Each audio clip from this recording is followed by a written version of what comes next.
Kalau mantep berpuasa, kalau berpuasa pasti sehat.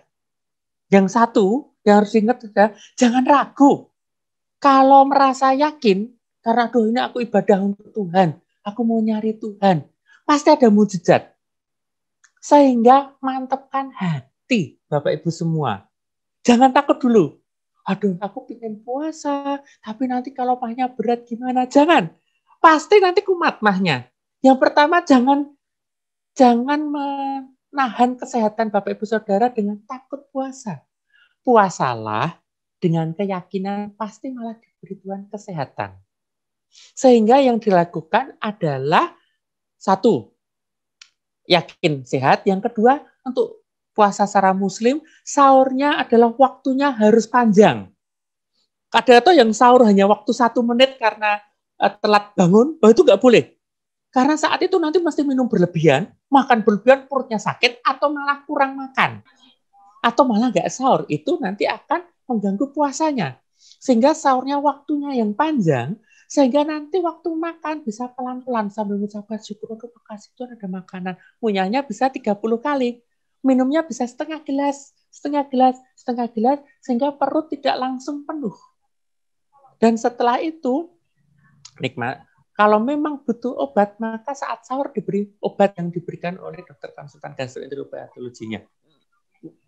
Setelah itu nanti saat buka sedikit, setelah itu sholat, setelah itu makan sedikit, setelah itu sebelum tarawih makan, setelah tarawih ngemil lagi. Sehingga jangan waktu buka langsung makan banyak, kan banyak. Waktu buka ada ada buah, ada cola, ada roti, ada makanan pendamping, ada macam-macam. Jangan dimakan semua. Dibuat aja, oh ini untuk waktu buka, ini waktu makan malamnya, ini waktu sebelum tarawih, ini setelah tarawih. Itu akan memudahkan. Ada yang makannya berlebih, tetapi juga ada yang makannya sangat kurang. Aduh, aku hanya makan ini hanya sejempol, itu udah kenyang. Padahal itu bukan kenyang. Itu mahnya membuat sebah. Nah, sehingga berikutnya adalah kita pastikan, karena saya katakan tadi, kondisi tiap orang unik dan spesifik. Banyak yang waktu puasa malah sembuh, karena hatinya jadi pulih, karena jadi lega, jadi semeleh berserah pada Tuhan. Itu akan membaik. Tetapi ada kondisi di mana pasien tidak boleh puasa, yaitu saat pasien itu ternyata habis muntah darah. Jangan. Pastikan dulu endoskopi. Apakah memang sudah selesai perdarahannya? Apakah memang sudah menutup lukanya? Hati-hati. Jadi sangat tergantung, sangat spesifik. Untuk Bu Linda, saudari Linda ini nggak masalah. Kalau memang nggak masalah, ini sekarang hanya terkadang dia nggak masalah. Bisa saja karena itu banyak anginnya, bisa karena peristaltiknya terganggu. Tapi makanya jangan makan yang spicy. Coba aja. Tetapi memang kalau memang sudah mah lama, yang dipastikan adalah segera deteksi dini, sehingga mendapatkan terapi yang terbaik, sehingga benar pulih sempurna, sehingga tahun depan saat harus puasa, itu bisa selama sebulan penuh bisa selesai dengan tanpa gangguan.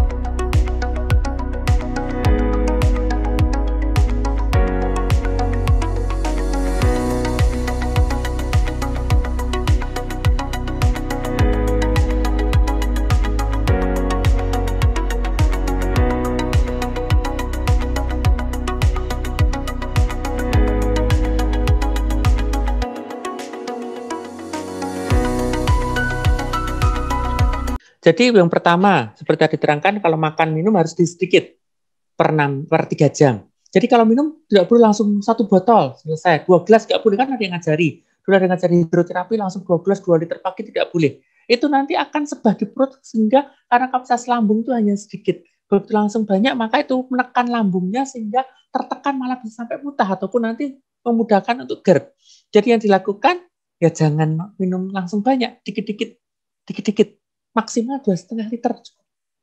Jangan lebih. Ada yang sampai karena ada dasar cemas sehingga dia diajari untuk minum banyak, maka sampai minum 4-5 liter jangan.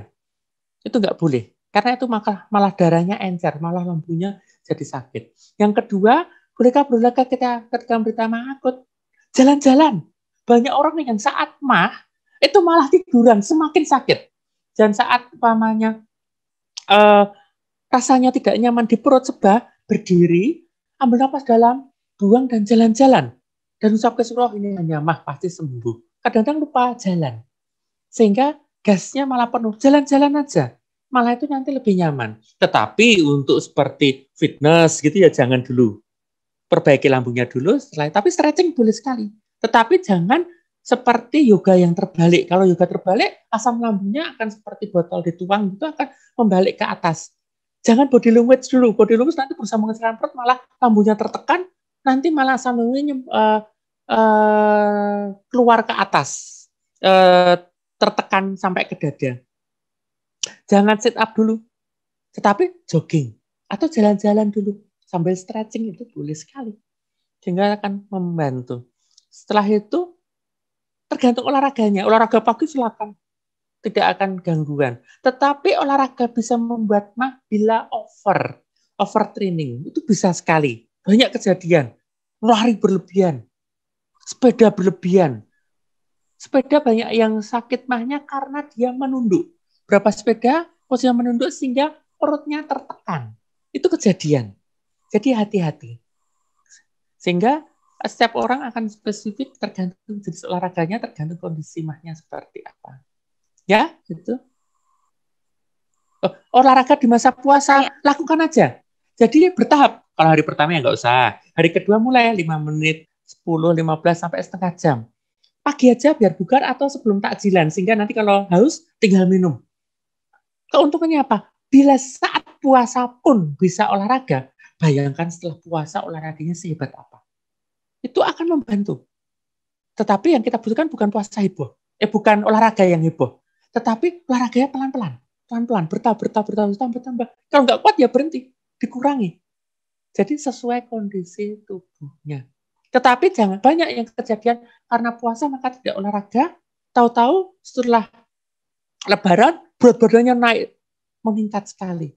Itu lebih bagus tetap olahraga dengan porsi yang lebih kecil. Ya.